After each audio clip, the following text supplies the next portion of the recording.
Oke, saudara, malam hari ini kita ada topik baru, ya. Topik baru ini adalah kerjasama antara Ko Han Leong, ya Pak Yohanes. C-nya itu apa, Pak? Yohanes C. Handoyo. C-nya apa itu, Pak? Kristianto. Oh, Yohanes Kristianto Handoyo.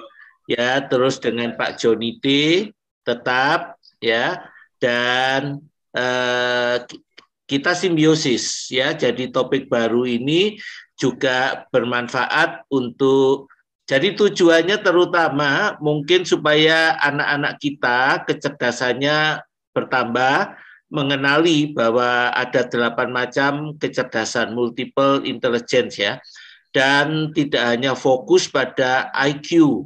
Selama ini kan selalu difokuskan pada IQ saja. Ternyata ada talenta musik, ada talenta yang lain-lain, ya, seperti orang-orang Papua segala macam itu kalau dengar musik itu mereka talentanya kuat di situ. Ya, orang-orang kulit hitam tuh kalau dengar musik sudah otomatis bergoyang, yang di Amerika, di Afrika itu otomatis tuh, ya. Dan mungkin masih banyak lain yang kita perlu pelajari. Total multiple intelligence ini butuh waktu 8 session, ya. Jadi berharap bahwa saudara-saudara bisa setia mengikuti 8 kali pertemuan, sebab itu kan berseri. Kalau bolong-bolong ya dapatnya nggak utuh, saudara. Tapi mudah-mudahan bisa ikut lengkap, ya. Saya kira itu mengawali. Nanti saya serahkan, yang akan bicara lebih dulu adalah Pak Yohanes Handoyo, lalu setelah itu dilanjutkan Pak Joni T. Ya, saya kira silakan Pak Handoyo, saya serahkan ke Pak Handoyo. Ya, terima kasih. Heru. Ya, saya mempelajari hal multiple intelligence ini sekitar 3 tahun mendalami. Ya, jadi dengan saya mempelajari dari khususnya pakarnya yaitu Profesor Howard Gardner, psikolog yang menemukan, memperkenalkan mengenai multiple intelligence yang terdiri dari 8 ini, yang dalam 8 ini mencakup banyak kecerdasan atau bakat, ya. Nantinya saya akan jelaskan. Nah, asalnya kita mengenal IQ yang ditemukan oleh Binet dan teman-teman, ya. Itu di awal abad 20, 1910, ya. Kemudian menjadi terkenal setelah Angkatan Laut Amerika menggunakannya, sehingga akhirnya merembet ke berbagai instansi di pemerintahan Amerika dan dunia pendidikan di Amerika. Nah, sehingga tes IQ dikenal sampai sekarang. Jadi di tahun 1984, Profesor Howard Gardner mulai memperkenalkan mengenai kecerdasan itu bukan hanya IQ saja, tapi ada 8 kelompok, ya, 8 kelompok. Karena tes IQ itu hanya mengcover 3 dari 8 kecerdasan yang ada, ya, hanya 3, ya, 3 yaitu verbal language, kemudian logis matematis, dan visual spasial, ya. Karena itu tesnya berbentuk kalimat, berbentuk gambar-gambar supaya kita bisa kemudian dalam gambar-gambar itu diperbandingkan sehingga kita harus melogika, menganalisa, ya. Jadi hanya meliputi 3 saja. Jadi 5 kecerdasan yang lain kalau kita ikut tes ya tidak bisa mencapai yang jenius, ya. Jenius itu di atas 140, ya, ada beberapa tahapan jenius, ya, dari 140 sampai 200-an. Jadi umumnya ya hanya mendapat sekitar 100, 110 aja yang bila mana tidak mempunyai 3 kecerdasan yang dicakup oleh tes IQ-nya Binet itu, ya. Jadi seolah-olah yang 5 kecerdasan yang lain itu menjadi manusia atau anak nomor 2 karena tes IQ-nya tidak tinggi ya, tidak 120 ke atas begitu ya. Jadi itu merupakan revolusi di dunia pendidikan yang dirintis oleh Profesor Howard Gardner itu ya. Namun bahwa dari Profesor Howard Gardner ini tidak mengadakan membuat suatu tesnya atau assessment sehingga akhirnya para tokoh-tokoh pendidikan mulai dari Amerika, Eropa mulai membuat ya, ya. Sampai sekarang pun Profesor Howard Gardner tidak mengeluarkan hal tersebut ya untuk tes atau assessment ya. Assessment itu artinya pencocokan atau perkiraan ya untuk menilai sesuatu hal, seseorang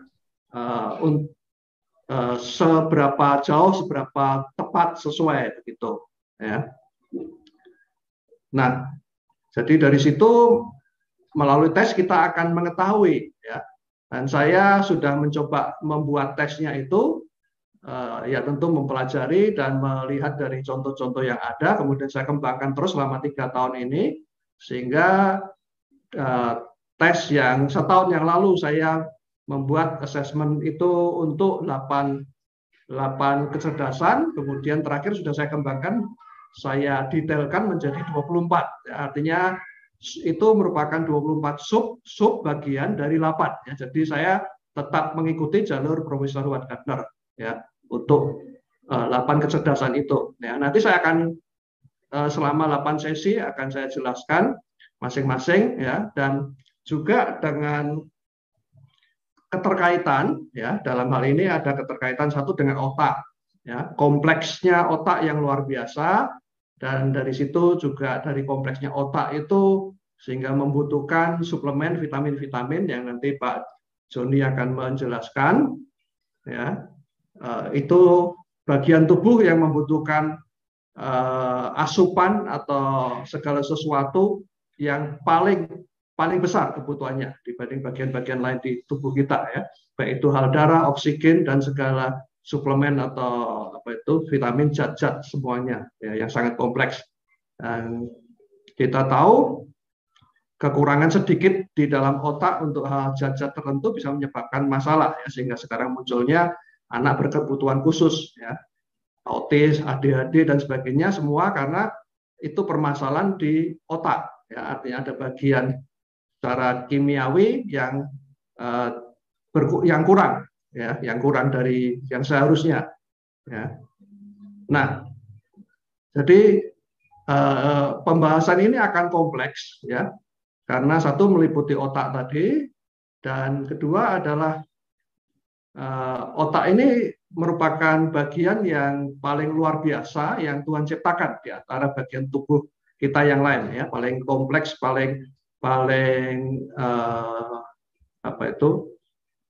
suatu seni, sesuatu tingkat kerumitan, tingkat kekompleksan yang tertinggi sekali ya, yang tertinggi sekali ya. Dan kemudian ketiga meliputi dunia pendidikan ya, pembahasannya juga akan meliputi dunia pendidikan, bahwa dunia pendidikan sampai sejauh ini hanya mencetak anak untuk jadi pendengar yang baik dan pencatat yang akurat ya, pencatat yang akurat. Tapi bakat-bakat anak itu 8-8-nya itu minim sekali dikembangkan ya. Ada beberapa sih, misalkan bakat menulis mengarang ada, bakat menyanyi ada dikembangkan ya, atau mungkin bicara di depan umum, kadang-kadang anak mendapat giliran untuk maju ke depan ya. Namun masih banyak bakat lagi yang tidak dapat kesempatan ya. Bahkan artinya dunia pendidikannya sampai dunia universitas pun, bahkan dunia kursus pun yang sekarang sudah banyak maju, kursus-kursus masih banyak yang tidak tercover, sehingga banyak atau yang tidak tersalur ya. Artinya tidak tersedia fasilitas untuk orang itu bisa melatih bakat-bakatnya ya. Jadi menjadikan bahwa banyak bakat kita yang mungkin sampai kita wafat dipanggil pulang itu kita nggak pernah tahu dan nggak pernah kita kembangkan ya. Jadi hanya yang kita kembangkan cuma 1-2 hal aja, padahal mungkin kita punya belasan ya, bahkan lebih dari 20 Tapi yang kita kembangkan hanya 1-2 aja, ya itu permasalahannya. Ya. Dan kemudian selain dunia pendidikan juga apa itu dunia hereditas. Ya saya belum tulis ya di apa itu upload yang saudara terima. Hereditas adalah ilmu tentang penurunan atau warisan DNA, ya, penurunan warisan tentang DNA. Ya. DNA manusia ini mencakup 2 hal. Satu adalah kecerdasan, kepandaian, ya, juga sifat-sifat, ya, sifat-sifat, ya, dan kedua adalah fisik, ya, fisik. Ya. Jadi orang tua matanya apakah hitam, biru, kulitnya, ya, dan termasuk juga penyakit tubuhnya juga diturunkan, ya, melalui hal fisik. Nah, demikian juga sifat-sifat, ya, demikian juga sifat-sifat dan kecerdasan-kecerdasan, ya. Karena itu kalau kita masih muda berusaha untuk sebaik mungkin mengembangkan hidup tubuh kita sebelum kita punya anak, maka keturunan kita akan jadi lebih baik daripada kita, ya, karena kita sudah banyak memperbaiki diri, ya. Dan terakhir juga mencakup dengan panggilan Tuhan, ya. Paulus mengatakan di dalam 2 Timotius pasal 4 ayat 7 bahwa dia sudah menyelesaikan panggilannya, finishing well, ya, menyelesaikan panggilannya dengan baik.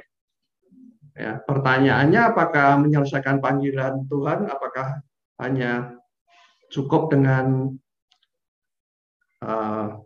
setia dan iman sampai akhir? Ya, saya rasa tidak hanya itu, ya. Tapi apa yang sudah Tuhan tanam, yang Tuhan sudah program dalam hidup kita, yang Tuhan sudah rencanakan, potensi-potensi itu apakah kita semua gunakan semaksimal mungkin, sebaik mungkin untuk merealisasi pekerjaan Tuhan, ya, untuk menjadi berkat bagi banyak orang, ya. Yang menjadi pertanyaan sampai di situ, ya. Jadi bukan hanya sekedar hal-hal rohani sudah pasti, tapi segala hal yang Tuhan berikan, investasikan untuk kita itu apakah semuanya dipakai? Apakah kita pakai, ya, untuk kepujian dan kemuliaan nama Tuhan, ya. Jadi pembahasan akan kompleks dan tidak mungkin semuanya saya cover dalam satu sesi, ya, sekitar 1 jam. Jadi saya akan sampaikan bertahap dalam 8 sesi ini kaitan-kaitannya, ya. Karena itu saya berharap sekali Bapak Ibu akan mengikutinya sepanjang 8 sesi, ya.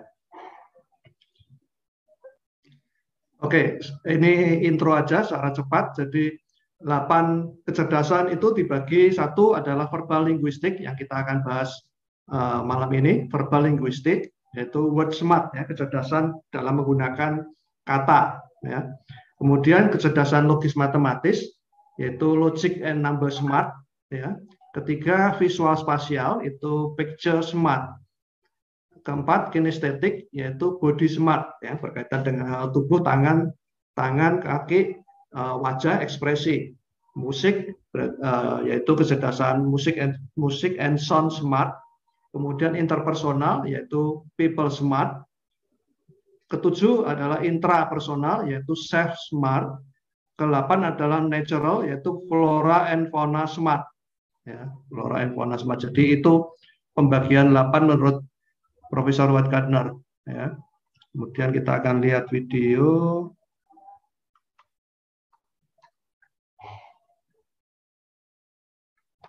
Ini video mengenai seorang keluarga di Singapura, ibu yang artinya kondisi zaman yang menuntut anak itu harus cerdas dalam hal matematika dan bahasa Inggris, ya, namun anaknya punya bakat yang lain, ya, sehingga terjadilah masalah seperti ini, gitu, ya. Mari kita dengarkan. 这个加这个再减掉这个等于这个，明白不明白？你到底要我说几次你才会明白？你能不能够集中一点呢？我已经跟你讲了10多次了。我跟你爸爸成绩都不错的，别人家的孩子能够考90分，为什么你就是不能？你能够不要偷懒，能够勤劳一点，用功一点，你为什么就是不能集中精神？为什么？为什么？够了，够！你这样逼他是没有用的，他就是不行才去读 EM3 吗？我们要接受这个事实，他的能力就是这个样子。你可以给他一个美好的童年吗？他的美好的童年已经给人家盖上不会读书4个字的。现在我能够做的就是帮他把数学、英文搞好，只有这样，在新加坡才算是个聪明的孩子。英文、数学，那华文呢？英文、数学都没办法搞好，哪有空管什么华文呢？你是什么话？那他到中学怎么办？到了中学，就算华文不及格没关系。听说有一种教华文 B 的，是设计给那些华文不好的人去读的，到时考试比较容易，所以你不用担心。现在啊，最重要的是把重点放在英文、数学就行了。难怪中文广告只需要翻译就够了。国斌从小就喜欢画画，可是他的妈妈就是不喜欢。妈妈之所以会那么紧张国斌的功课，那是因为在社会上工作了那么多年的他知道，文凭虽然只是一张纸，没有就是没有。现在升不升职对我不重要，我现在担心的是我儿子，他将来能不能够在一个只注重英文、数学的环境里面生存？是的，没有了文凭，将来我们要怎样生存呢？国斌从小就不会读书，最冤枉的是，他妈妈认为他是因为偷懒不用功，功课才不好，所以天天跟他念经洗脑。明年才能够考上 Normal Academy， 然后 O Level、A Level 大学。最近啊，才有一个以前是 EM3 的学生考上了 O Level， 还得到几个 A。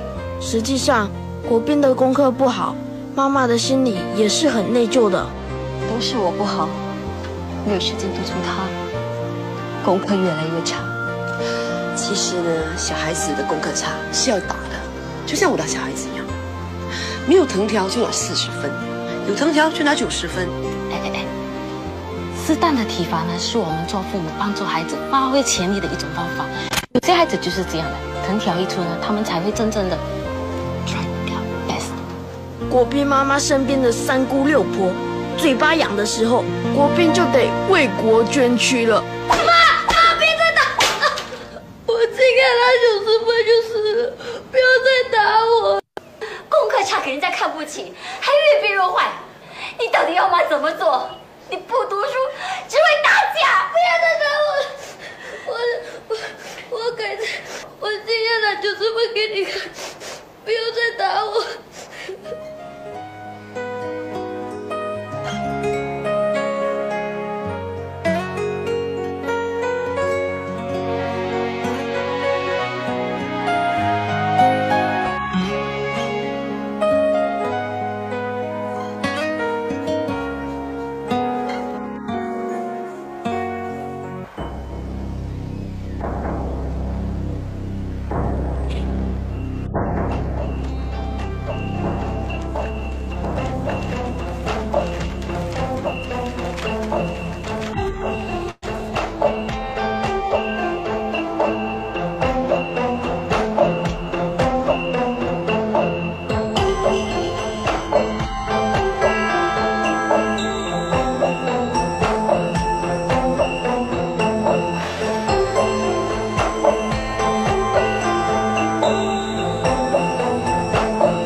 Am Boon Hock,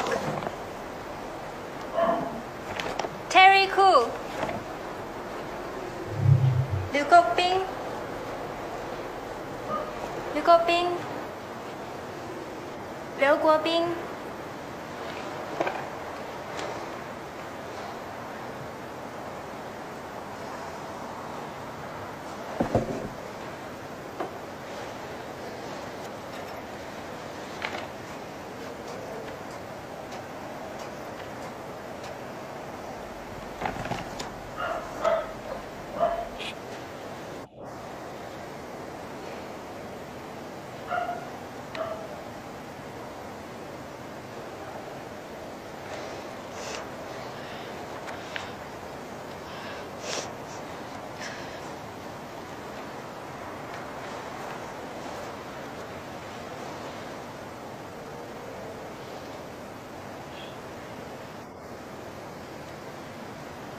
国斌，我这里途径，把我的名字改成你名字，拿我的考卷给你妈妈看吧。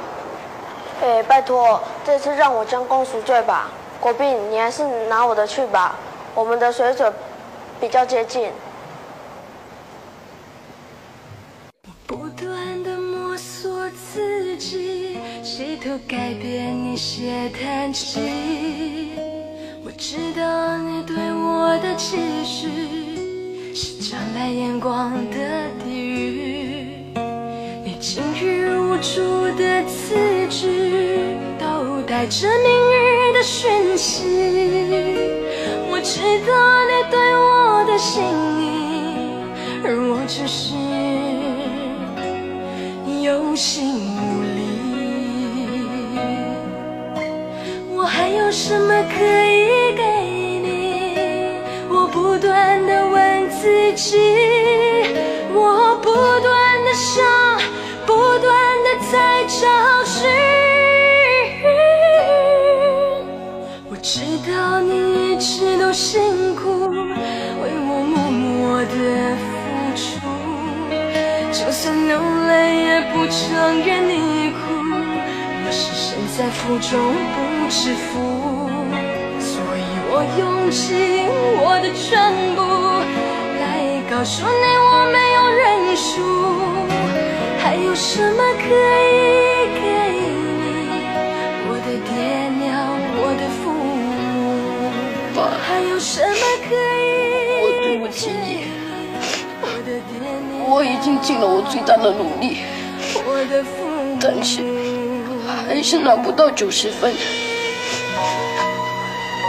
我真的对不起你，国斌，不要哭。爸知道你已经尽力了，就算你没有拿90分，爸也心满意足了。以前，爸不知道你是不要做功课，还是不会做功课。一个人如果因为懒惰，没有把最好的潜质发挥出来，是一件非常可惜的事情。妈，我真的很抱歉，我太没有用了。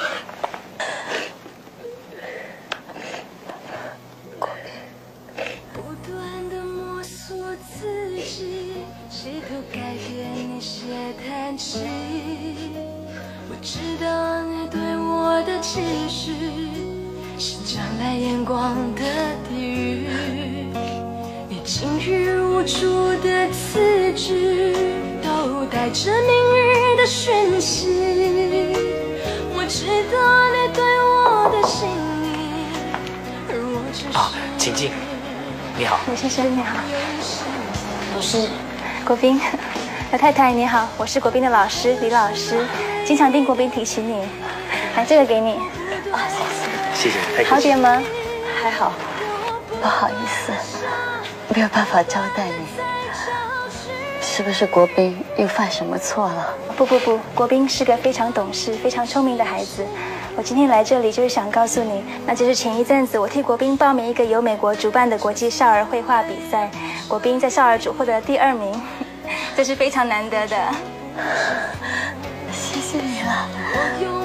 First runner-up, Yeo Kok Pin, 11 years old from Singapore. Ya, jadi kita sudah lihat bagaimana permasalahan seperti ini yang sesungguhnya banyak terjadi di keluarga-keluarga ya dalam kehidupan kita mungkin waktu kita dulu kecil, bahwa apa yang diharapkan orang tua prestasi atau bakatnya yang ternyata tidak sesuai dengan bakat yang kita punya. Ya, sehingga juga kemungkinan bahwa bakat kita tidak pernah sempat dimunculkan karena yang diharapkan adalah bakat yang lain, yaitu yang kaitan sekolah. Nah, Bapak Ibu yang sudah pernah mendidik anaknya, ya, bahwa anak-anak itu yang kita tahu pernah dengar teori bahwa anak-anak itu seperti kertas yang putih, ya. Artinya kertas putih itu berarti tinggal kita yang menorehkannya, menulisnya, melukisnya, semacam itu, ya. Namun sebetulnya itu teori yang salah, ya, teori yang salah untuk mengenai bakat, ya, kecerdasan anak dan mengenai sifat-sifat atau temperamen, ya. Karena anak-anak dalam hal bakat, kecerdasan dan juga sifat-sifat itu karakter itu berwarna-warni, berwarna, ya, kertas yang berwarna-warni, bukan kertas putih. Ya, artinya kertas berwarna-warni ini adalah dia sudah memilikinya.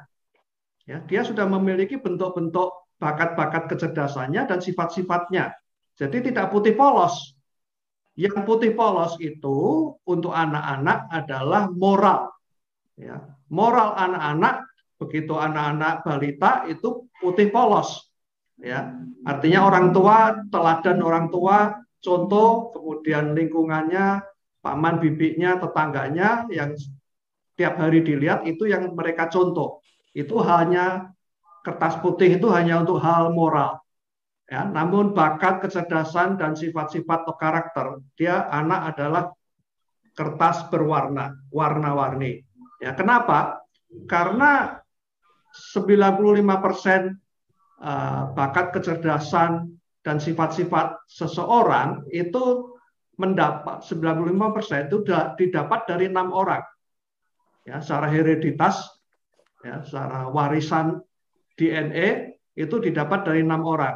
Ya, 95% didapat dari 6 orang, yaitu ayah, ibu kandung, kakek nenek dari ayah kandung dan kakek nenek dari ibu. Ya, jadi tidak berlaku untuk adopsi, ya, atau anak asuh, ya, karena adopsi anak asuh bersama-sama di dalam relationship, tapi bukan DNA, ya, yang diturunkan.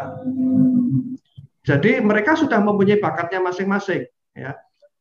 Dan bila mana ayah dan ibu memiliki kecerdasan bakat yang sama atau sifat-sifat yang sama, maka itu akan menurun di anak-anaknya akan semakin kuat, ya, semakin kuat, ya. Jadi bila mana bapak ibu memiliki 2 atau lebih anak, ya, itu tidak bisa disamakan juga bahwa semua anak akan dididik dengan sama rata, ya, sama bentuknya, nggak bisa.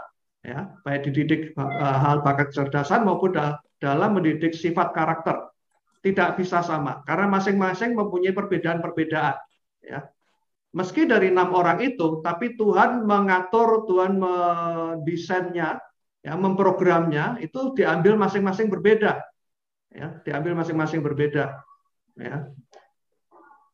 Jadi kita bisa lihat kadang-kadang ada bisa berkebalikan. Ya. Bahkan anak kembar identik, ya, artinya dari satu sel telur yang sama. Jadi sperma membuahi satu sel telur dan sel telur itu membelah persis, ya, sempurna menjadi 2 anak, menjadi 2 anak kembar identik. Bukan beda dengan 2 anak kembar yang dari 2 sel telur, itu pasti bedanya banyak, ya. Tapi kalau identik dari satu sel telur itu kemiripannya banyak sekali, ya. Itu pun bisa terjadi berbeda bakat atau sifat-sifatnya meski kembar identik, ya. Jadi itu yang perlu kita tahu untuk hal tersebut, ya. Nah, jadi kita akan mulai lihat seperti apa verbal linguistik ini, ya. Kita akan mulai lihat verbal linguistik. Saya kasih contoh 1 video atau 2 video, nanti baru kita bahas, ya. So you can speak 7 languages. Oh yeah. What are the 7 languages you can speak?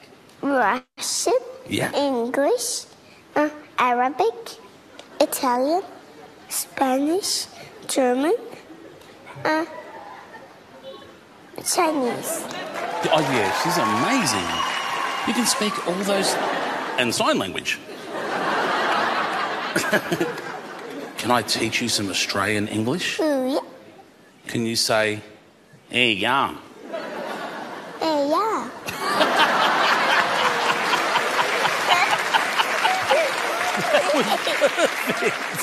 How about this one? In Australia, when someone doesn't know something, they go, oh, no. What?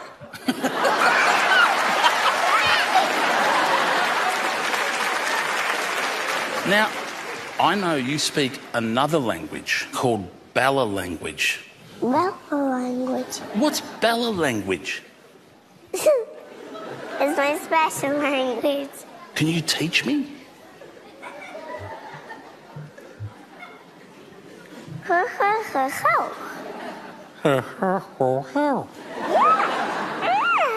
It means this is a couch.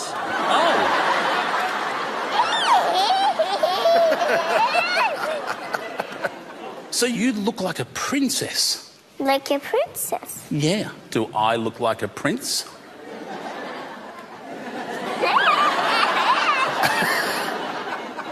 You look like a koala. Okay, let's go, Bella. So grab that trolley. Okay, I've drawn up a shopping list. So, here, I want you to go around the world for me and order these grocery items. 4 eggs, German sausages. Away you go. Hallo, was möchten Sie heute? 4 deutsche Würstchen, bitte. Okay, für was benutzen Sie die Würstchen? Für etwas. Very good. Hier sind Ihre Würstchen. Dankeschön. Oh, she's going to do a runner without paying. That's all right. She can do that. Over to Egypt now. I want 2 falafel. شو بدك؟ أريد كوسين فلافل. She's going to do the tap and go. شكرا. شكرا. Well done, Bella. Head over to Spain. Grab me 10 Spanish oranges, Bella. There you Hola, go. ¿cómo estás? Muy bien. ¿Qué quieres? 10 naranjas. 10. Aquí. 1, 2, 9, 10. Que tienes un buen día. Adiós. Adiós. Well, she's heading over to England. I'll grab 1 bowl of English strawberries and a jug of cream. What would you like? Strawberry and a jug of cream. All right, you can keep the bowl. Oopsie daisy. Well done, Bella. 你好，你好，今天你想要点什么呢？3个猪肉包。来，稍等。好嘞，谢谢你。不客气。 Now head over to Russia. Get me some potatoes, mate. Мне надо 2 большущие картошки. Спасибо. Well done. Yeah. Make some noise in any language you want for the multilingual Bella.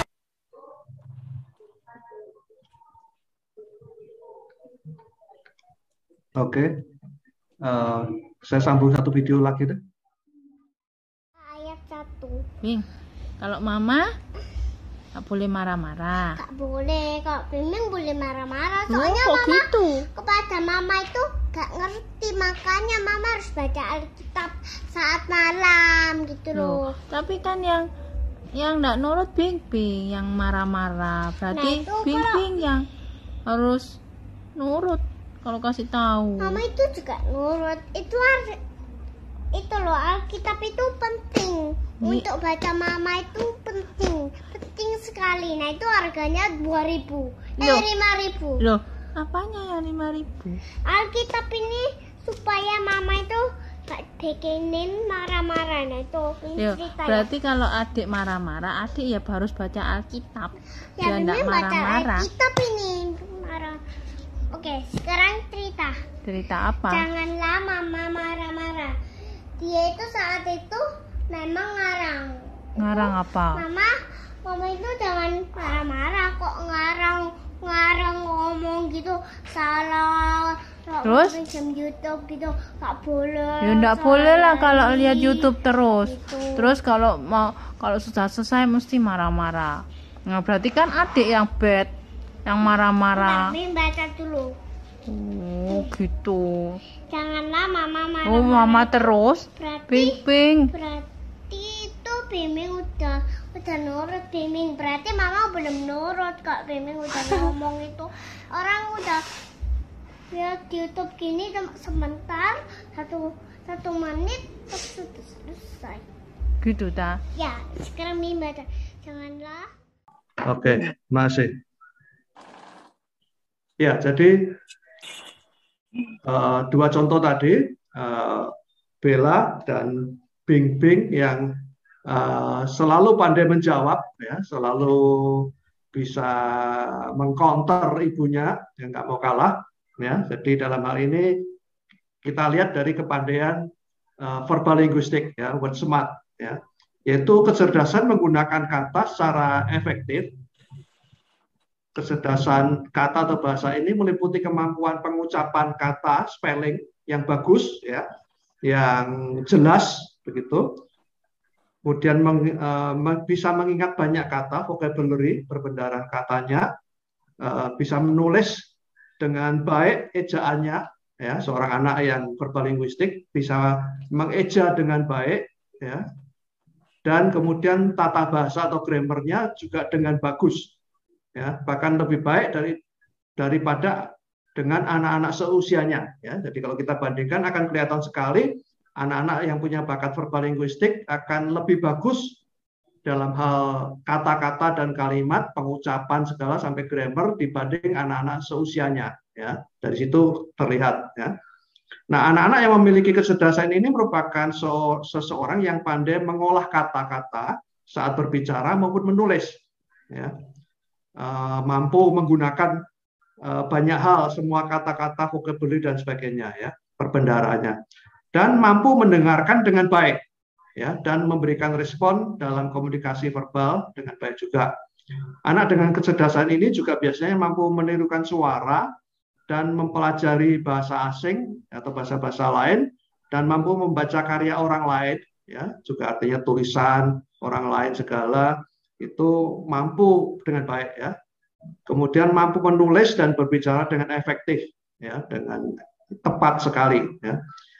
Kecerdasan ini penting karena 65% proses belajar di sekolah dipenuhi dengan kegiatan menulis dan berbicara, ya. Jadi untuk anak-anak orang yang punya bakat verbal linguistik ini, dia akan cocok karirnya, ya, yaitu sebagai penulis buku atau novel, penulis skrip sinetron atau film, wartawan, ya, editor entah sosmed atau editor majalah, sales promotion, marketing service, dan motivator yang banyak bicara, dan juga pengacara atau trainer, ya. Jadi di situ kegiatan-kegiatan yang semuanya dilakukan dengan menulis dan berbicara, ya, yang dengan baik, sehingga tulisannya dan kalau dia bakatnya sebagai pembicara juga akan lebih baik daripada orang lain, ya. Jadi kalau menjelaskan segala bisa sistematis dan apa yang dibutuhkan itu akan bisa dilakukan dengan baik, begitu.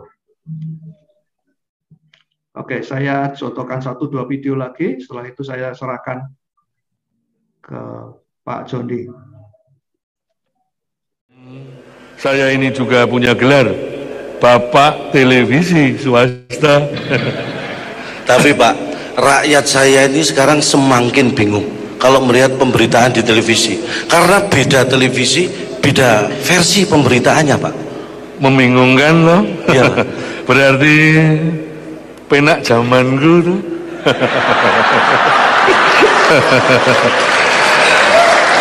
Memang sekarang ini banyak orang merindukan daripada zaman saya. Politisi juga merindukan zaman saya, pengen ada GBHN lagi. Ya, terima kasih Pak.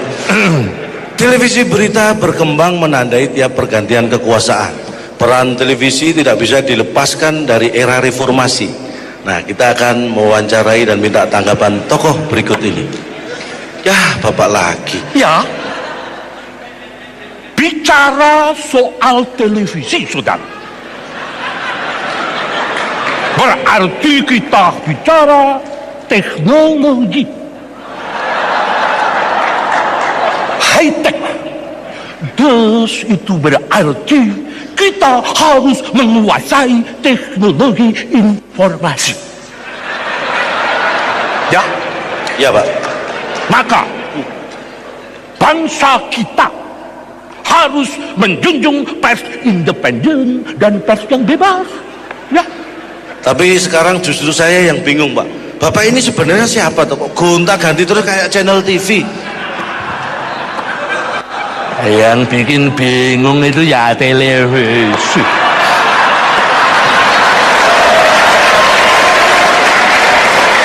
Mau televisi apa telepati ya?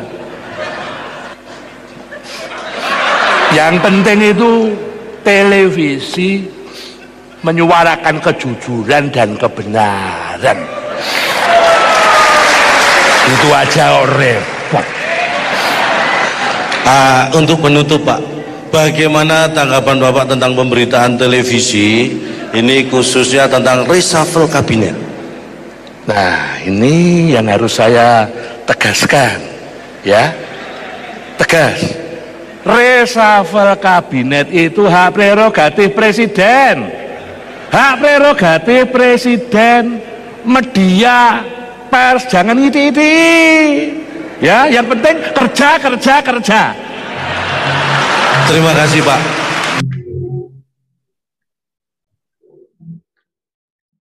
Ya, jadi dari contoh juga tokoh humor dari Jogja ini, mungkin Pak Joni tahu namanya, saya belum nggak sempat cari namanya. Si Butet atau siapa ya? Ya, Butet ya, Butet siapa itu namanya ya, masih. Ya, dia bisa dengan baik sekali menirukan suara-suara presiden-presiden Indonesia, ya, beberapa presiden Indonesia. Ya, disitulah bakatnya dalam hal berbicara atau verbal linguistik, ya. Nah, jadi dari situ menjadi jelas bahwa anak-anak atau bakat yang berbakat di dalam hal verbal linguistik itu terlihat, yang bakatnya bicara akan terlihat sekali, fasih sekali di dalam hal bicara atau berbagai bahasa, dan juga menirukan suara orang lain segala, ya.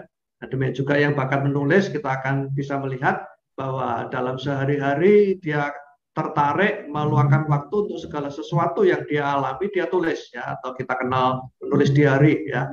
Dan itu anak-anak yang berbakat seperti itu tidak perlu disuruh, tidak perlu diajari, dari kecil dia sudah berlatih menulis dengan baik, ya, terus menulis dan terus menulis, ya. Nah, di sini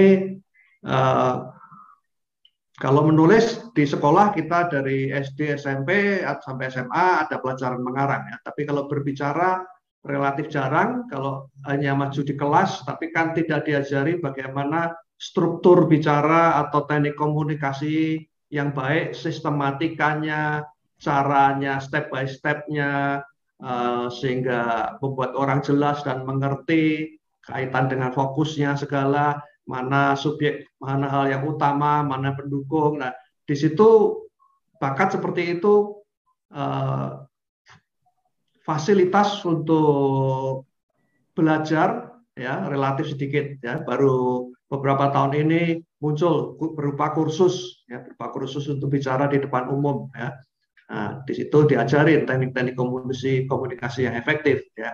Nah, disinilah banyak bakat dari kita yang tidak bisa atau belum tersalur, ya. Jadi saya sedang mempelajari dan mengembangkan bagaimana caranya untuk menarik atau merangsang bakat itu keluar pertama, ya. Artinya yang bukan yang utama sekali, yang bukan nonjol sekali. Kalau yang nonjol biasanya dari kecil sudah muncul, ya, dari umur, sejak dia bisa bicara, dia juga bisa bergerak ke sana sini, ya, umur setelah 1 tahun mulai jalan dan mulai lari, ya, kemudian bicara, maka mulai terlihat bakat itu. Ada 1, 2 yang terlihat, tapi masih banyak belasan yang tidak terlihat, tidak muncul. Jadi saya sedang mempelajari, menyiapkan bagaimana bisa menarik atau menyedot, merangsang bakat itu keluar, dan dari situ supaya bisa diketahui ada berapa belas bakat yang dipunyai dan mulai dilatih, karena semuanya membutuhkan exercise dan latihan. Semuanya perlu waktu, jam terbang, sehingga nantinya bisa dipilih mana yang terbaik pada waktu-waktu itu, pada tahun-tahun tersebut, karena situasi kondisi bisa berubah. Tapi kalau kita punya bakat, kemampuan di banyak bidang, kita bisa berganti-ganti profesi atau memiliki beberapa profesi. Ya. Nanti dalam tanya jawab silakan kalau untuk hal-hal yang ingin lebih jelas. Saya serahkan ke Pak Heru atau Pak Joni. Ya, silakan. Oke, silakan ke Pak Joni dulu, habis itu baru kita tanya jawab. Iya, terima kasih Kohan Leong. Terima kasih. Terima kasih Pak Heru dan teman-teman semua yang sudah sabar mendengarkan. Ini satu tema yang sangat menarik dan sangat berguna kalau kita mengetahui apa kecerdasan yang kita miliki atau anak-anak kita miliki. Karena kalau kita mengerti bahwa kecerdasan itu bukan hanya matematika, bukan hanya logika ya, tapi ada begitu banyak jenis kecerdasan yang akan disampaikan Kohan Leong dalam satu seri, 8 kali pertemuan, 8 jenis kecerdasan.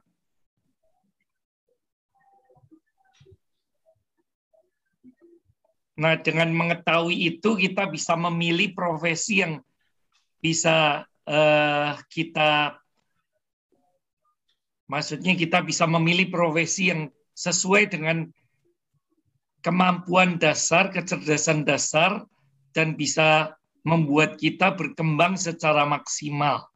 Demikian juga kita bisa memilih pelayanan yang sesuai dengan kemampuan kita, sesuai dengan bakat dan karunia yang Tuhan taruh dalam diri kita.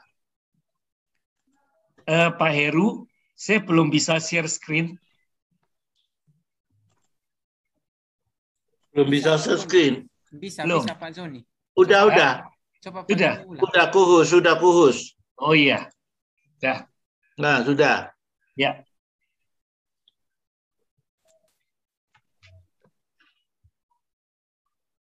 Nah, tadi Kohan Leong menjelaskan 8 macam kecerdasan dasar.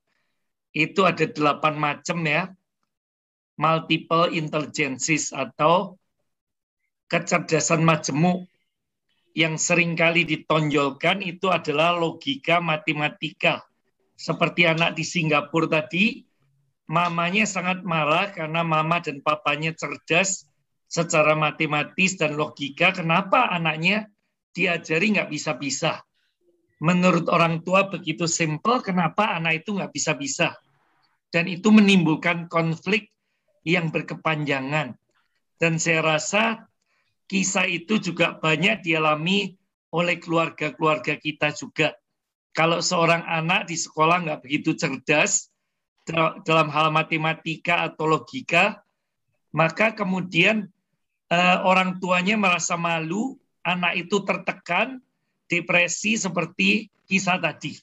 Untung saudara gurunya bijaksana, dia melihat anak itu punya kemampuan yang tidak dimiliki anak lain, yaitu melukis, dan lukisannya itu dikirim ke kompetisi dan dia jadi juara. Sehingga semua merasa sangat senang, merasa bangga, orang tuanya juga bangga, dan anak itu mulai menemukan jati dirinya. Nah, selain logika dengan matematika, kita melihat ada kecerdasan linguistik tadi seperti Butet Kertarajasa tadi yang bisa menirukan suara-suara presiden, atau pelawak saudara yang bisa menghibur atau standing comedy dan sebagainya. itu orang-orang yang punya kecerdasan linguistik. Lalu ada macam-macam lagi interpersonal, bodily kinestetik, atau orang yang kemampuan berolahraga atau menari sangat luar biasa, kecerdasan musikal, kecerdasan visual, seperti arsitek itu saudara. Kemudian intrapersonal gitu ya, cerdas secara pribadi, kemudian naturalistik seperti ahli biologi dan sebagainya. Besok Koan Leong akan jelaskan satu persatu dengan detail dan menemukan apakah kita dan anak-anak kita itu ada di situ mempunyai bakat yang mana. Setiap kita minimal diberikan satu kecerdasan oleh Tuhan. Minimal satu. Ada yang 2, ada yang 3, ada yang 4, saudara. Tetapi minimal kita punya satu macam kecerdasan. Kalau dari awal kita sebagai orang tua atau sebagai gembala atau sebagai guru, kita bisa menemukan bakat pada anak-anak kita yang menonjol pada dirinya, maka kita bisa membimbing dia supaya bakatnya itu bisa dimunculkan. Seperti guru tadi yang bisa menemukan bakat melukis pada anak tadi. Nah, yang menentukan saudara pertama kemampuan dasar yang sudah ditaruh Tuhan dalam diri setiap kita. Yang kedua saudara lingkungan yang mendukung. Awalnya orang tuanya nggak tahu, dia dipukuli terus dan anak itu kasihan sekali saudara. Dia dianggap tidak cerdas dalam hal logika, matematika, tapi sebenarnya dia punya kecerdasan lain yang seringkali kurang dihargai, yaitu kecerdasan melukis, saudara. Nah, kalau kita bisa menemukan kemampuan itu dan kemudian kita beri lingkungan yang mendukung, anak itu bisa menjadi bintang dan berprestasi. Jadi, faktor yang kedua yang menentukan seseorang akan berkembang atau tidak, yaitu lingkungan yang mendukung. Kata-kata positif dari orang tua, kata-kata positif dari guru dan orang-orang yang dewasa di sekitarnya. Kalau anak sering dibully, saudara, maka anak itu kehilangan kepercayaan dirinya dan dia tidak berani memunculkan kemampuan dasarnya. Dia bersembunyi dalam cangkang seperti keong itu, saudara. Takut untuk memunculkan dirinya dan kemampuannya. Lalu yang berikutnya, faktor yang menentukan juga, yaitu minat dari seseorang dan latihan-latihan yang membantu mengembangkan anak itu. Seorang ahli mengatakan bahwa bakat itu 10%, praktek atau latihan itu menentukan 90%.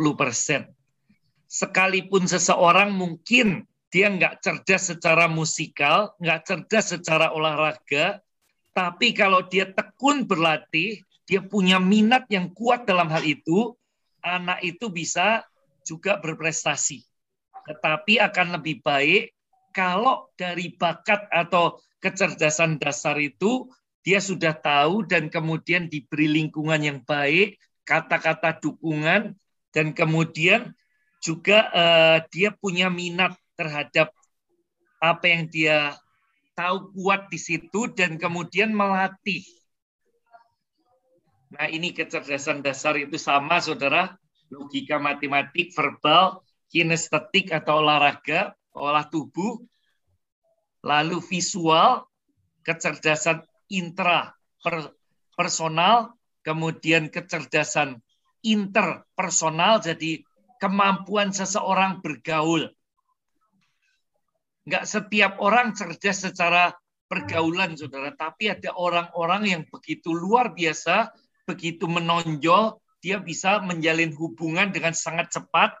Nah, seorang misionaris seperti Pak Abi, ini perlu punya bakat seperti ini karena selalu berada di lingkungan baru, bertemu orang-orang baru.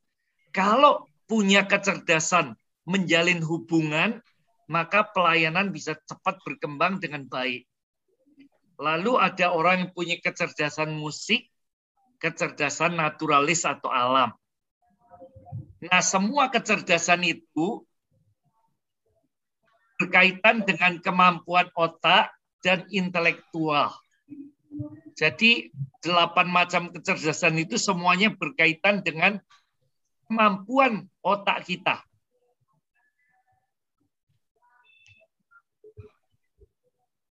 Nah, otak itu punya kebutuhan, saudara, supaya bisa berkembang dengan maksimal. Pertama, otak itu butuh oksigen. Menurut penelitian, telatnya pasokan oksigen akan berdampak pada kerusakan permanen otak. Karena oksigen merupakan makanan utama yang mendukung kinerja otak. Sehingga kalau mendapat pasokan oksigen dengan maksimal, dia bisa berpikir dengan cemerlang dan bisa melahirkan ide-ide yang luar biasa. Saudara, kita yang hidup di kota, terutama kota-kota besar, di mana lingkungan kita tercemar, saudara, polusi udara luar biasa sekali. Kita dan anak-anak kita perlu sesekali pergi rekreasi ke alam yang terbuka.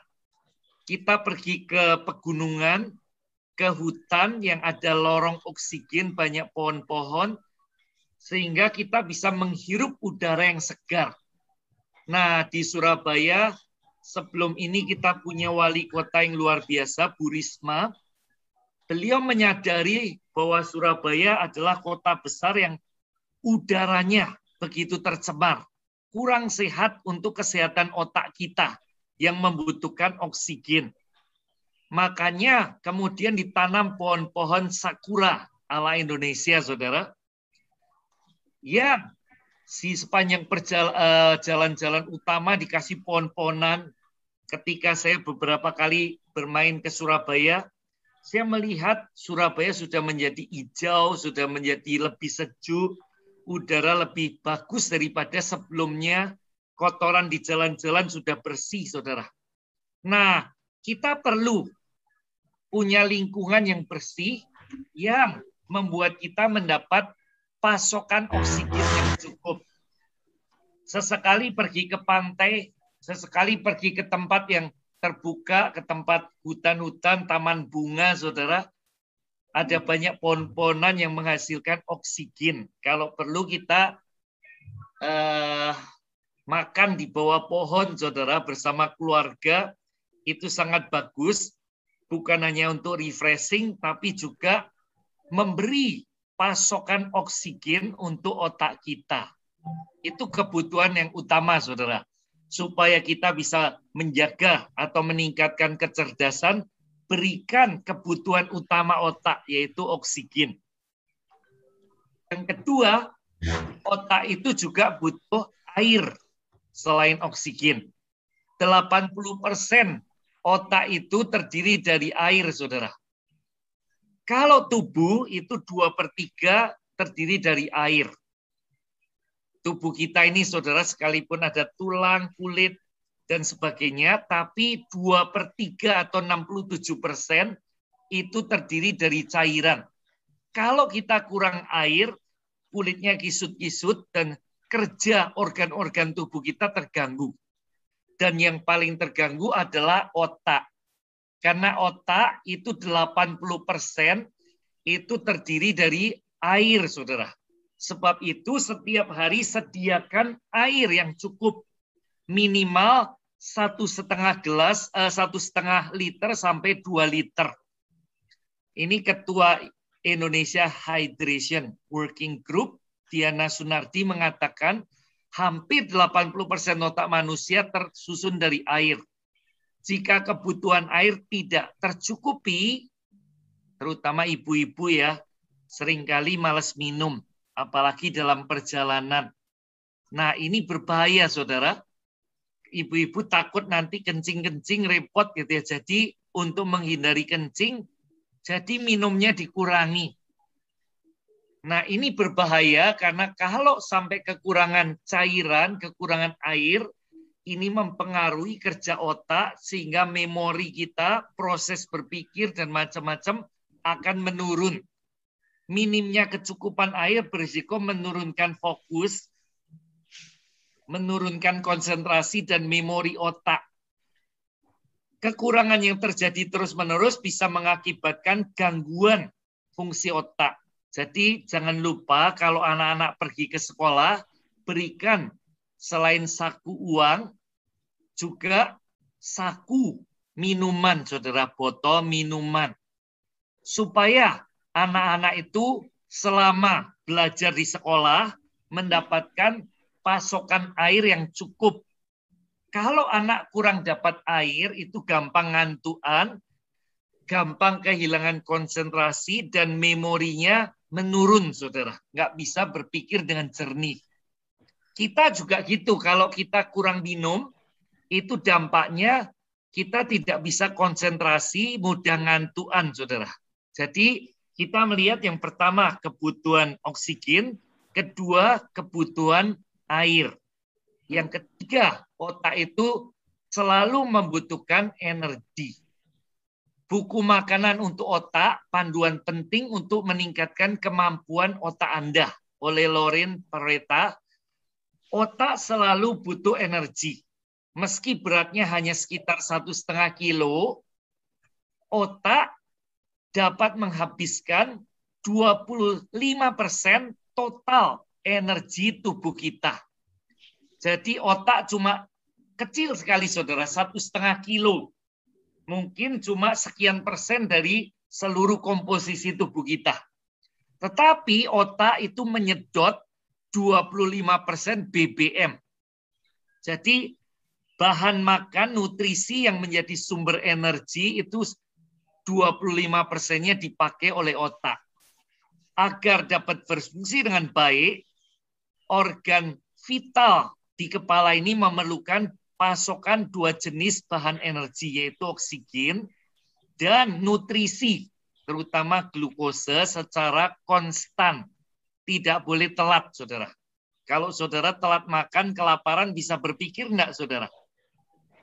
Kalau saudara sudah jam makan, tapi masih banyak pekerjaan yang harus diselesaikan, saudara menunda makan, lalu otak tidak mendapat pasokan oksigen yang cukup, tidak mendapat pasokan air yang cukup, tidak mendapatkan nutrisi yang cukup, apa yang terjadi, saudara? Otaknya blank, tidak bisa berpikir dengan baik. Kenapa? Karena otak itu butuh pasokan nutrisi atau glukose secara teratur dan merata supaya bisa berpikir dan konsentrasi. Otak perlu nutrisi yang terbaik, glukose, protein, lemak baik, vitamin dan mineral agar berfungsi maksimal. Saya ulangi, saudara, otak itu perlu nutrisi yang terbaik.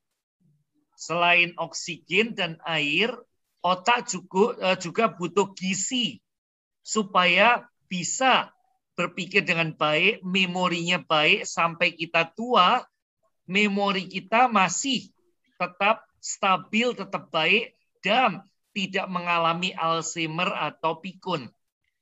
Kalau kita bisa memberikan nutrisi yang terbaik, yaitu glukose, protein, lemak yang baik, omega 3, omega 6, vitamin dan mineral yang lengkap, saudara, maka otak dapat berfungsi dengan maksimal. Sampai tua kita tidak akan Alzheimer, sampai tua kita tidak akan pikun. Saya harap kita semua memberikan kebutuhan otak kita supaya sampai tua memori kita bisa kita gunakan sebaik mungkin. Nah, inilah pasokan yang dibutuhkan agar otak dan tubuh kita bisa bekerja dengan sempurna. Satu produk yang istimewa yang namanya K28 Energy Plus. Produk ini dari bahan kedelai pilihan yang diisolasi. Dan formulanya diambil dari penemuan Sir Hans Krebs yang menemukan tubuh kita butuh 28 unsur gizi, vitamin lengkap, mineral lengkap, protein dan asam amino esensial, maksudnya protein dalam jumlah kecil tapi sangat dibutuhkan supaya energi kita prima, konsentrasi tinggi, dan memori kita bisa bekerja dengan baik. Nah, karena penemuannya ini, Hans Krebs mendapat penghargaan Nobel tahun 1953 dan gelar bangsawan Sir dari Ratu Inggris. Tubuh kita, terutama otak kita, butuh 28 unsur lengkap, tidak boleh kekurangan satupun dalam dosis yang tepat, saudara. Dan 28 unsur itu tidak bisa tercukupi dari makanan sehari-hari kita. Apalagi kalau kita suka kuliner dan suka fast food, saudara. Makanan cepat saji, kurang makan sayur, kurang makan buah, kurang makan kacang-kacangan. Saudara, kebutuhan 28 macam itu seringkali tidak dapat tercukupi dengan baik. Akibatnya, belum terlalu tua, kita sudah mudah pikun, mudah lupa. Lalu kemudian energi kita kurang prima, punggungnya sering buyuten, saudara. Sering tulang belakang kita, pinggang kita, lutut kita bermasalah semua. Nah, dengan kita konsumsi K28 secara rutin, kita campur 1,5 sendok takar dengan air 150 cc, sehari minum 1 kali saja, saudara. 28 unsur yang dibutuhkan oleh tubuh kita supaya sepanjang hari energi plus, sepanjang hari stamina prima, saudara, dan konsentrasi tinggi, memori dapat bekerja dengan baik, bisa mengambil keputusan dengan baik. Kita cukup minum 1,5 sendok takar, ada sendok takarannya di dalamnya, campur air 150 cc. Kalau saudara suka susu cair, saudara boleh campur susu cair. Saudara mau campur Milo, boleh. Mau campur Nutrisari, boleh. Mau campur jus buah, boleh. K28-nya 1,5 sendok takar. Ini akan memastikan seluruh kebutuhan vitamin, mineral, asam amino esensial yang seimbang sesuai rekomendasi WHO itu tercukupi. Jadi ini produk yang sangat penting untuk menjamin memori kita bisa bekerja dengan sempurna. Produk yang kedua, saudara, alpha lipoprotein atau kolostrum. Ini seperti halnya K28 tadi yang terbuat dari kedelai pilihan yang sudah diisolasi, saudara. Ini merupakan nutrisi yang terbaik untuk sarapan pagi yang praktis dan sehat. Bahan dasarnya adalah kolostrum sapi. Saudara, setiap ibu hamil yang melahirkan, 3 hari pertama sebelum keluar ASI itu keluar kolostrum. Fungsi kolostrum atau makanan alami pertama itu menurunkan kekebalan dan nutrisi yang terbaik untuk bayinya.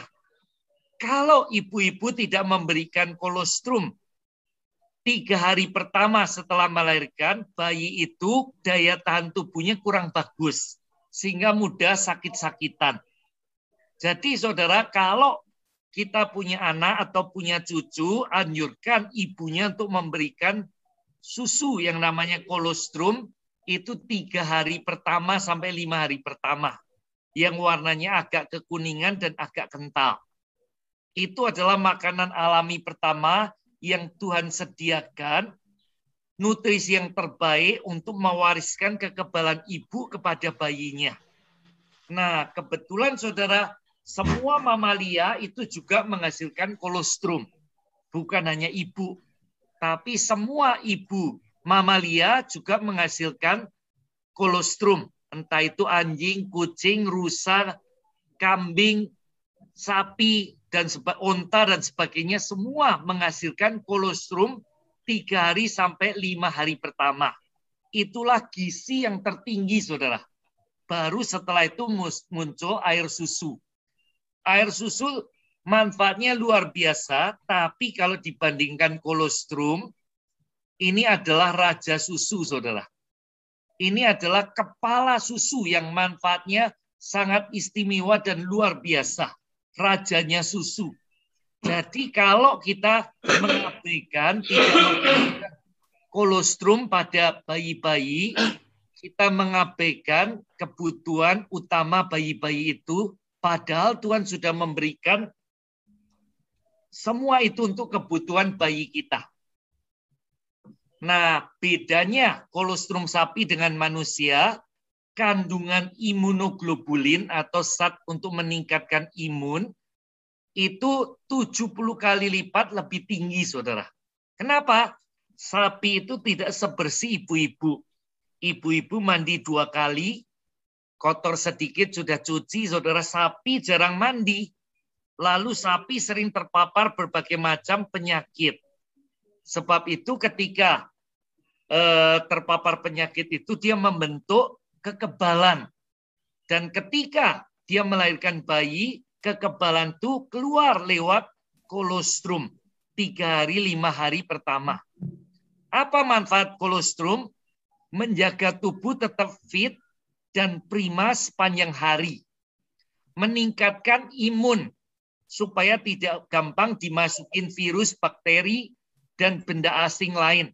Membentuk benteng kekebalan atau payung yang melindungi kita terhadap cuaca yang kurang bersahabat. Nah, kolostrum melindungi dari penyakit, terutama saat ini dari COVID-19, saudara, itu menyerang kekebalan kita. Kenapa ada yang terkena COVID, ada yang enggak, saudara? Kalau seseorang kekebalan tubuhnya bagus, sekalipun terpapar COVID, dia tidak akan jatuh sakit. Nah, salah satu produk yang bisa membantu kita punya daya tahan tubuh yang bagus adalah kolostrum. Dan ini juga mempercepat proses kesembuhan. Orang-orang yang saraf kejepit, yang mengalami masalah dengan pinggang atau lehernya, dengan minum kolostrum ini, saudara, banyak ribuan orang melaporkan mengalami kesembuhan yang luar biasa, bisa bergerak lagi, rasa nyeri di pinggang dan di leher hilang, dan sembuh, dia bisa bergerak dengan bebas. Orang yang sakit kanker diberi kolostrum, kekebalannya naik, maka kemudian proses kesembuhannya, kesehatannya cepat sekali membaik, saudara. Jadi ini bisa dipakai untuk siapa saja, usia berapapun juga, untuk meningkatkan imun dan memperbaiki sel-sel yang rusak. Orang-orang yang sering mengalami keluhan di sendi-sendi, tulang keropos, minum kolostrum ini yang kalsiumnya tinggi, saudara, maka orang itu bisa nyeri-nyeri di sendi-sendi itu cepat sekali sembuh. Nah, ini juga sangat bagus untuk meregenerasi sel otak. Sel otak itu gampang aus karena setiap hari dipakai, dia butuh energi 25% dari BBM yang tersedia. Dengan minum kolostrum rutin, otak bisa bekerja lebih maksimal. Nah, di dalamnya terkandung faktor kekebalan untuk meningkatkan imun kita. Kedua, growth factor untuk regenerasi sel yang lebih baik. Yang ketiga, kalsium yang tinggi untuk mencegah pengeroposan tulang atau osteoporosis. Kebetulan orang Indonesia banyak sekali yang mengalami pengeroposan tulang karena kurang suka susu, saudara. Nah, kolostrum ini bisa membantu memadatkan tulang kita lagi. Berapapun usia kita, tidak pernah terlambat untuk membuat tulang kita padat lagi dengan minum kolostrum. Lalu, saudara, ada probiotik untuk kesehatan pencernaan. Dan ini juga bagus untuk kecerdasan otak kita. Nah, ini 10 cara untuk kita meningkatkan imun dan membantu kerja otak lebih maksimal. Kita harus makan makanan yang sehat dan beragam. Tidur cukup, jangan takut terpapar sinar matahari. Terutama selama pandemi ini, saudara, kita dianjurkan banyak berjemur supaya mendapat vitamin D yang cukup. Dari makanan ada D3 atau vitamin, dari sinar matahari membantu mengolah supaya menghasilkan vitamin D yang lebih sempurna. Lalu hindari yang manis-manis atau karbo, saudara.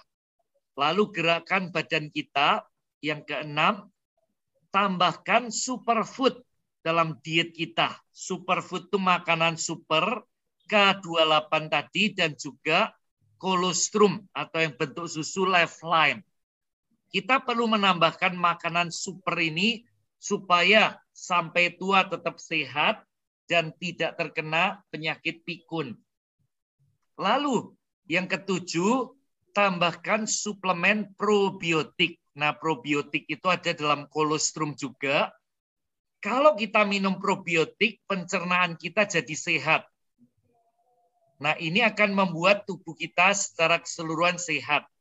Lalu hindari hal-hal yang ekstrim. Kita harus hidup secara moderat. Jaga higienis kebersihan, lalu kurangi stres.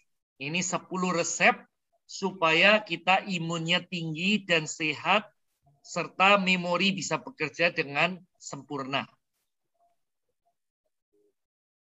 Terima kasih, saya kembalikan kepada Pak Heru.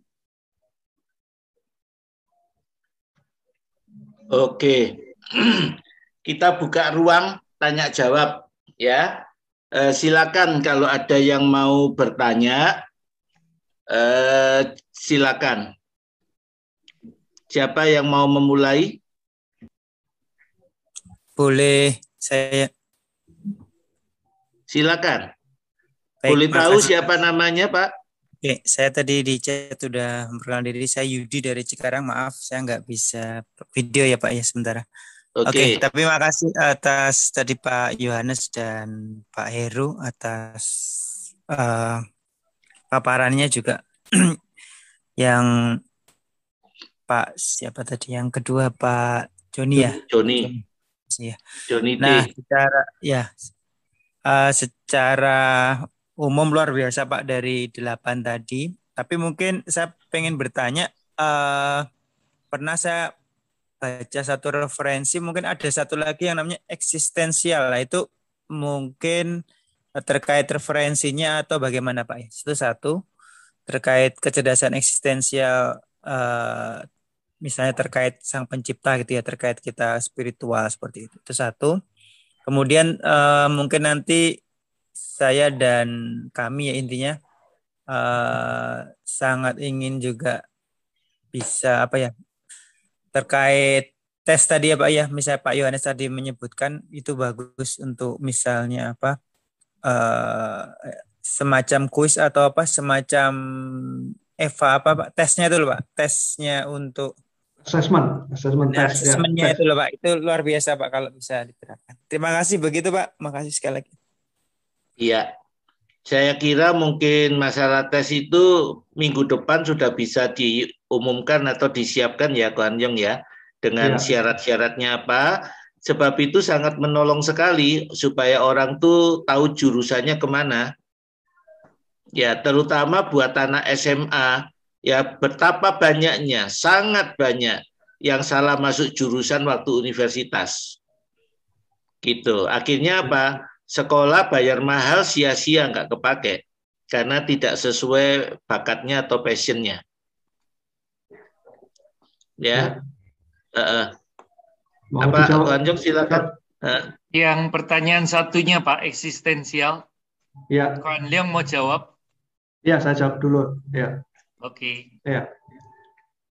Ya, kecerdasan eksistensial yang berkaitan dengan Tuhan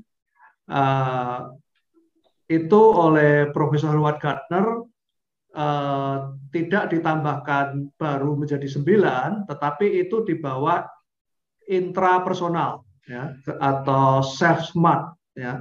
Karena untuk berhubungan dengan Tuhan harus dimulai dengan percaya pada diri sendiri yang kuat. Baru setelah itu yakin untuk juga bisa berhubungan dengan Tuhan. Jadi itu masuk di intrapersonal atau kecerdasan ke-7 ya. 1 sampai 8 atau 7 itu bukan berarti mana satu lebih tinggi, enggak. Ini hanya secara untuk penjelasan itu ada di posisi ke-7 ya. bukan suatu urutan mana lebih besar lebih kecil, enggak ya. Jadi itu intrapersonal, self smart ya. Namun beberapa ahli di Indonesia memasukkan tersendiri menjadi 9 ya. Jadi itu terserah aja. Jadi itu masuk di intrapersonal ya, terkait dengan self smart dulu, dimulai dari percaya diri sendiri ya. Kemudian untuk tes assessment itu saya sudah sediakan, sudah siapkan tesnya hanya memilih dari setiap pernyataan, itu saya buat suatu pernyataan ya, bukan pertanyaan ya, suatu pernyataan hal-hal kebiasaan atau hal yang kita lakukan, bakat-bakat kita itu tinggal kita memilih angka 0 sampai 5 ya.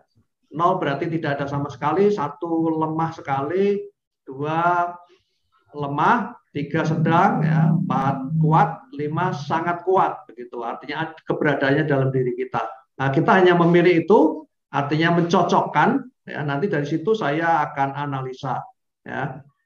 Itu nanti bisa saya kirim via email ya, via email, atau kalau tidak punya email ya saya kirimkan secara paket ya.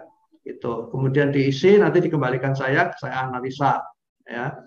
Nah, itu 120 pertanyaan ya. 100 sementara ini 120 pertanyaan ya. Kemudian ke depan bisa saya upgrade lagi menjadi lebih banyak atau lebih-lebihnya lagi gitulah ya. Setelah tes itu kemudian nanti saya ajak bahas, diskusi lewat telepon ya, telepon WA selama 1 jam untuk membahas itu ya, menjelaskan apa yang dipunyai setiap bapak atau ibu, bakat-bakatnya, kemudian juga secara bakat-bakat utama ya. Jadi kita fokus antara 2, 3 sampai 4 yang memang kuat sekali dalam diri seseorang, supaya nantinya fokus di bidang itu aja ya. Karena kalau kita melatih sampai seperti apapun yang kita bakatnya minim, itu akan menghabiskan waktu ya, ya. Jadi tidak akan banyak gunanya ya itu. Seperti saya sempat belajar hal-hal musik, gitar, keyboard atau organ ya, kemudian juga biola ya. Nah, saya belajar gitar itu sampai 3 jenis ya, gitar yang klasik, kemudian atau populer, gitar klasik, kemudian populer, dan 3 flamenco ya. Namun saya mencoba belajar main gitar tunggal, yaitu gitar tunggal itu kombinasi melodi, double melodi, kemudian chord, kemudian bass ya. Namun saya mencoba berulang-ulang nggak bisa-bisa, meskipun saya bisa menganalisa bahwa sebetulnya untuk bisa main itu ya 4 unsur itu aja dilatih gitu. Tapi tetap saya nggak bisa, karena ternyata memang bakat musik saya tidak begitu tinggi, tidak begitu kuat. Ya, namun bakat yang kuat seperti ini menganalisa itu cepat sekali. Saya bisa menganalisa segala sesuatu. Seperti saya membuat soal tes ini pun saya hanya sempat tes dari website begitu, hanya 40 pertanyaan. Dari situ saya sudah bisa menganalisa inti-intinya di mana semua, sehingga saya bisa kembangkan sendiri.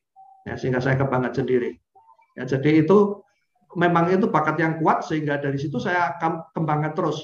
Ya, saya juga sudah siap, sudah ada tes untuk sifat atau temperamen. Ya, sifat atau temperamen, kemudian dari sifat-sifat temperamen itu kita nantinya akan bisa tahu kan, kekuatan yang kita punya apa semua, kelemahan yang kita punya apa semua.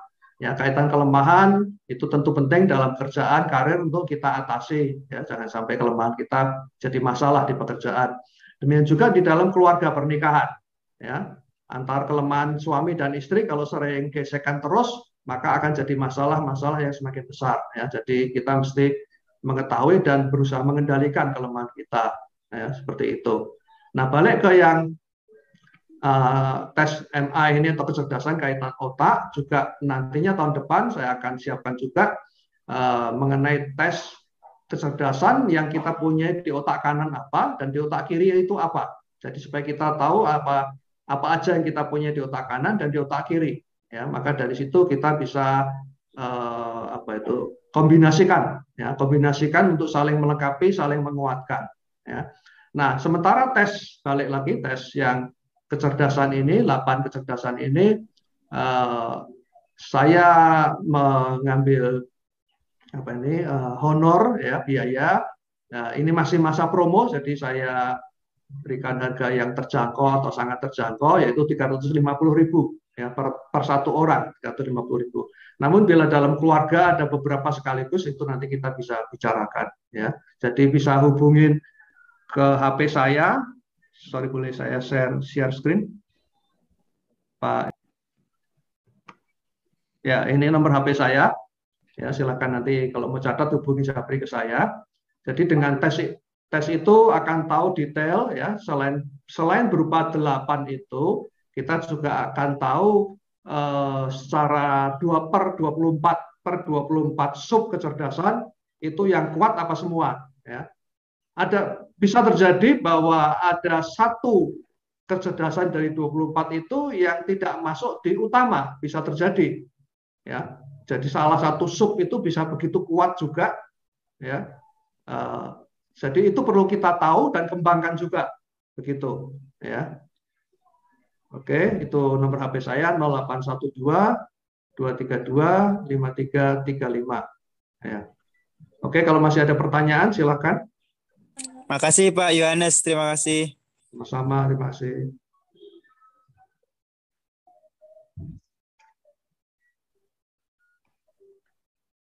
Oke. Masih ada pertanyaan nggak? Kalau nggak ada, kita bisa mengakhiri, kita lanjutkan hari Rabu depan. Saudara, terutama yang masih punya anak-anak sekolah, ini perlu ya diajarkan. Lebih baik kita sebelum masuk universitas itu kita tahu bakat mereka, passion mereka kemana, supaya bisa nanti mengambil jurusan yang sesuai. Saya selalu berkata kepada teman-teman yang saya kenal, ya kalau perlu nggak apa-apa, lulus SMA korban dulu 1 tahun untuk tahu bakatnya, talentanya gitu. Supaya kita, karena kalau sudah masuk universitas itu seperti kereta api masuk rel. Ya, jadi kalau mau ganti jurusan susah dan biaya sudah keluar mahal. Anak saya yang nomor 1 itu lulus SMA, dia passionnya cuman sukanya gambar sama sukanya pelayanan. Jadi akhirnya saya carikan 1 tahun pertama nggak langsung masuk universitas, tapi ke YWAM, Youth with the Mission, ya, yang di Chiang Mai itu ada pelatihan rohani dan pembuatan film. Ternyata dia menemukan passionnya itu di pembuatan filmnya. Jadi akhirnya sekarang sekolah dan jadi animator.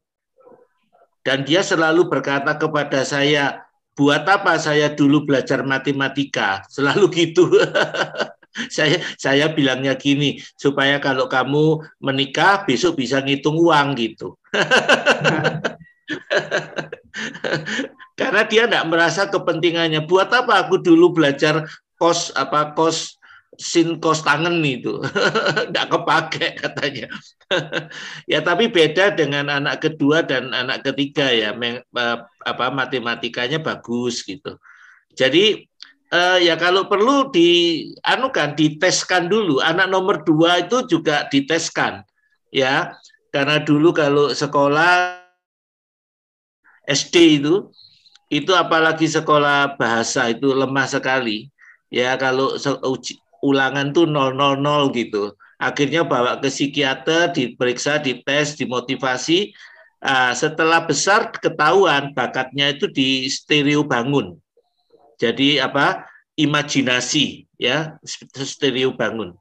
Ya, itu menolong dia akhirnya masuk ke jurusan yang tepat, bisa lulus sebagai sarjana dengan cum laude. Ya. Jadi itu keluar biaya sedikit tapi menyelamatkan uang yang banyak, jangan karena salah gitu, jangan sampai salah, ya. Begitu juga ini dikembangkan dalam pelayanan, ya. Saya punya beberapa kawan yang bisa ada formulirnya diisi lalu tahu, oh ini talenta pelayanannya di bidang apa gitu. Ya, itu ke arah sana juga bisa kan, Pak Yohanes? Iya, bisa nantinya, bisa. Jadi bukan hanya untuk anak sekolah, buat kita-kita yang ingin melayani Tuhan juga bisa tahu bakat kita, kemampuan kita di mana. Yang bakatnya bukan bicara, jangan dipaksa bicara. Nanti yang mendengar yang kasihan. Ya, oke. Kalau sudah nggak ada, ya kita bisa lanjutkan minggu depan. Saudara yang belum cantumkan nama alamat, tolong beri ke kami supaya minggu depan kami bisa beri undangan lagi. Ya. Oke. Kalau sudah tidak ada yang lain, kita akan akhiri. Ya, kita akhiri. Bu Moses, masih adakah Bu Moses? Ya, ngomong bakat tadi Pak, itu anak saya yang nomor 1 itu kan dulu sekolahnya ngambil komputer, terus akhirnya jadi guru. Nah, karena akhirnya dia nyaman di SD, ya harus kuliah lagi ambil PGSD supaya ijazahnya linier. Iya, jadinya memang kadang itu orang tuh terlambat tahu bakatnya atau passionnya. Saya menjumpai banyak kawan-kawan saya, dokter, lulusan Bandung, suami istri. Akhirnya ke Amerika nggak kepake, karena dia passionnya ternyata nggak di situ. Ya, ada lagi arsitek dan sarjana teknik sipil lulusan UK Petra. Sampai ke Australia buka catering. Ya, kenapa? Karena passionnya nggak di situ gitu. Dan itu banyak kan terjadi penyimpangan, ya kita sering bilang tuh penyimpangan hukum Mendel tuh. Ya, nanti sekolahnya apa, masuknya ke ekonomi, nanti sekolahnya apa lagi, kerjanya di bidang yang berbeda gitu. Nah, itu kan sayang, biaya keluar terlalu banyak. Ya, jadi kalau bisa sebelum masuk universitas mengikuti tes-tes begini tuh supaya tahu dia passionnya kemana gitu. Iya. Iya. Ya, saya kira mungkin ini perlu dipikirkan karena sekarang toh jurusan-jurusan tuh berkembang sangat banyak. Waktu kita itu masih sedikit ya, sekarang tuh jurusan sudah macam-macam. Ya, satu bidang dipecah lagi, pecah lagi. Jadi kalau kita tidak ditolong dengan tes-tes begini itu nanti keluar biaya banyak. Ada yang sepupu keponakan saya sekolah macam-macam ternyata passionnya jadi chef. Setelah lihat itu Master Chef, dia nemu passionnya di chef. Jadi nggak ngambil yang lain-lain, masuk ke perhotelan di UK Petra, akhirnya ngambilnya ke chef. Ya gitu-gitulah. Itu jurusan chef itu dulu masa saya kecil kan nggak ada. Sekarang baru kembang macam-macam. Dulu tata boga Pak. Zaman saya dulu kan SMK-nya itu tata boga. Dulu kan cuma tata boga sama tata busana. Kalau tata boga orang nggak mau masuk, begitu namanya diganti chef, wah peminatnya banyak. Gara-gara Master Chef. Oke ya, kalau nggak ada yang bertanya.